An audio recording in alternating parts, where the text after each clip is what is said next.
ഏവർക്കും video world 8244 എന്ന ചാനലിലേക്ക് സ്വാഗതം. എൻ്റെ ഇത് രണ്ടാമത്തെ എപ്പിസോഡാണ്. മൊബൈൽ ഫോൺ സിനിമ എങ്ങനെ നിർമ്മിക്കാം എന്നതാണ് വിഷയം. അപ്പോൾ മൊബൈൽ ഫോൺ സിനിമ നമുക്ക് വളരെ ഈസിയായിട്ട് നിർമ്മിക്കാം. അതിനെക്കുറിച്ചുള്ളതാണ് ഈ വീഡിയോ. മൊബൈൽ ഫോൺ സിനിമ എല്ലാം കുഞ്ഞു കുഞ്ഞു സിനിമകളാണ്.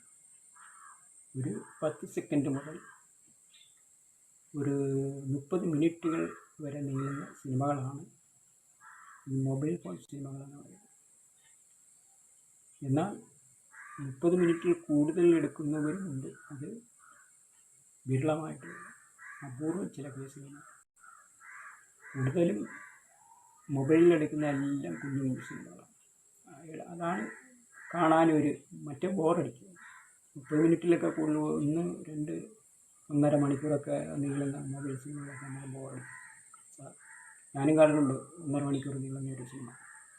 അത് ബോറടിക്കും. നമുക്ക് കഴിയുന്നതും നമുക്ക് 30 മിനിറ്റിൽ ഒതുക്കുക.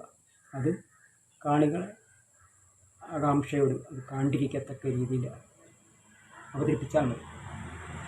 അപ്പോൾ അത് സാധാരണ മൊബൈൽ സിനിമ നമ്മൾ നാടക രൂപത്തിലാണ്, അതല്ലെങ്കിൽ സിനിമാറ്റിക് സ്റ്റൈലിലോ, അതുമല്ലെങ്കിൽ ഡോക്യുമെൻ്ററി സ്റ്റൈലിലോ ചിത്രീകരിക്കാം.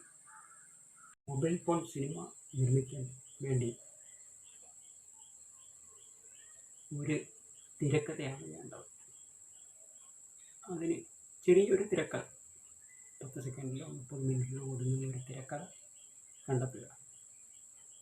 അത് കഴിഞ്ഞ് ആ തിരക്കഥയിലുള്ള കഥാപാത്രങ്ങൾക്കനുസരിച്ചുള്ള അഭിനേതാക്കളെ കണ്ടെത്തുക.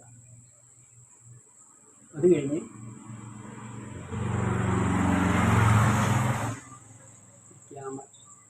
ക്യാമറയ്ക്ക് നമ്മൾ ഒരു സ്മാർട്ട് ഫോൺ, നല്ല ക്വാളിറ്റിയുള്ള നല്ലൊരു സ്മാർട്ട് ഫോൺ വാങ്ങിയിരുന്നു. ആദ്യം ഒരു തിരക്കഥ കഴിഞ്ഞ ക്യാമറ കഴിഞ്ഞ അഭിനേതാക്കൾ കഴിഞ്ഞ ലൈറ്റുകളെന്ന് പറഞ്ഞാൽ LED ലൈറ്റുകൾ ഇന്ന് ആമസോണിൽ സുലഭമാണ്.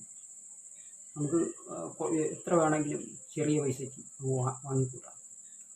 അതൊക്കെ വെച്ച് അലങ്കരിച്ച് ഒരു ട്രൈപോഡും നമുക്ക് ആമസോണിൽ കിട്ടും. അതും ഒരു നീളമുള്ള പൊക്കത്തിലുള്ള അത് വാങ്ങി സെറ്റ് ചെയ്ത് മൊബൈൽ ഫോൺ അതിൽ ഘടിപ്പിച്ച് ലൈറ്റുകൾ LED ലൈറ്റുകൾ വന്ന് അലങ്കരിച്ച് കഥാപാത്രങ്ങളെ അഭിനേതാക്കളെ മുന്നിൽ നിർത്തി നമ്മൾ ക്യാമറ ഓൺ ചെയ്താണ്. ഇനി ഉള്ളതെന്ന് ഷൂട്ടുകളാണ് കഥയ്ക്കനുസരിച്ചുള്ള. അപ്പോൾ ഒരു തിരക്കഥയാണ്. ആ തിരക്കഥ അനുസരിച്ചുള്ള നമുക്ക് ഷൂട്ടുകളാണ്. അപ്പം ഷൂട്ട് തുടങ്ങുന്നതെന്ന് പറഞ്ഞാൽ നമുക്ക് ഈ തിരക്കഥ കിട്ടിക്കഴിഞ്ഞ് നമുക്ക് 1 മിനിറ്റ് 30 മിനിറ്റുള്ള ഒരു തിരക്കഥയാണെങ്കിൽ നമുക്കത് ഇപ്പോൾ ആദ്യം വന്ന ആദ്യത്തെ ഒരു ലൊക്കേഷൻ ആണെങ്കിൽ പിന്നെ അവസാനത്തെ ഒരു ലൊക്കേഷനാണ്. ഇതിപ്പോൾ നമുക്ക് ഏതെങ്കിലും ഒരു ലൊക്കേഷൻ നമ്മളിപ്പോൾ ഒരു ലൊക്കേഷനിൽ നിന്നും വേറൊരു ലൊക്കേഷനിലേക്ക് അങ്ങോട്ട് ഷിഫ്റ്റ് ചെയ്തുകൊണ്ടിരിക്കുന്ന ഷൂട്ടിങ്ങാണ് സാധാരണ ഉള്ളത്, പണ്ടൊക്കെ ഉള്ളത്. ഇപ്പോൾ അതല്ല. ഇപ്പോൾ നമുക്കൊരു ലൊക്കേഷനിൽ നിന്ന് മറ്റൊരു ലൊക്കേഷനിൽ പോകേണ്ട കാര്യമില്ല.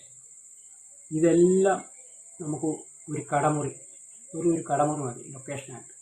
ആ കടമുറി നമ്മൾ എന്ത് ചെയ്യും, പച്ച ഗ്രീൻ സ്ക്രീൻ കൊണ്ട് അലങ്കരിച്ചാൽ മതി. എന്നിട്ട് ഈ കടമുറിയിൽ ഇത്രയും സാധനങ്ങളെല്ലാം വെച്ചിട്ട് മൊബൈൽ ഫോൺ ട്രൈപോഡ് ഘടിപ്പിച്ച് മൊബൈൽ ഫോൺ LED ലൈറ്റുകൾ അലങ്കരിച്ച് കുറച്ച് ടേബിളോ എന്തെങ്കിലും 1-2 ടേബിളോ ഒരു കസേരയോ ഒക്കെ ഇട്ട് അത്യാവശ്യത്തിന് ആ കഥയ്ക്കനുസരിച്ചുള്ള സജ്ജീകരിച്ചാൽ മതി. ഒരു കടമുറി മതി. ഇത്രയും വെച്ച് കഴിഞ്ഞാൽ ഈ ആദ്യം നമ്മൾ ഒരു സീൻ മുതൽ അങ്ങ് അവസാനം സീൻ വരെ നമുക്ക് ആ കടയിൽ വെച്ച് തന്നെ ഷൂട്ട് ചെയ്യാൻ കഴിയും. പണ്ടങ്ങനെ അല്ലായിരുന്നു. ഇപ്പോൾ ഒരു സീൻ കായംകുളത്താണെങ്കിൽ മറ്റൊരു സീൻ കാസർഗോഡായിരിക്കും. അങ്ങനെ പല ലൊക്കേഷനിലേക്കൊട്ട് ഓടിയും ഷിഫ്റ്റും ചെയ്തൊക്കെ ഒരുപാട് ബുദ്ധിമുട്ടുകളും പരിചയവും ഒരുപാട് പൈസ ചിലവൊക്കെ ഉള്ള ആയിരുന്നു മറ്റേത്. ഇന്ന് അതല്ല, ഒരു കടയ്ക്കുള്ളിൽ ഇരുന്നുകൊണ്ട് ആ 30 സീനും ഷൂട്ട് ചെയ്യും. അതാണ് ഇന്നത്തെ AI കൊണ്ടുള്ള പ്രയോജനം.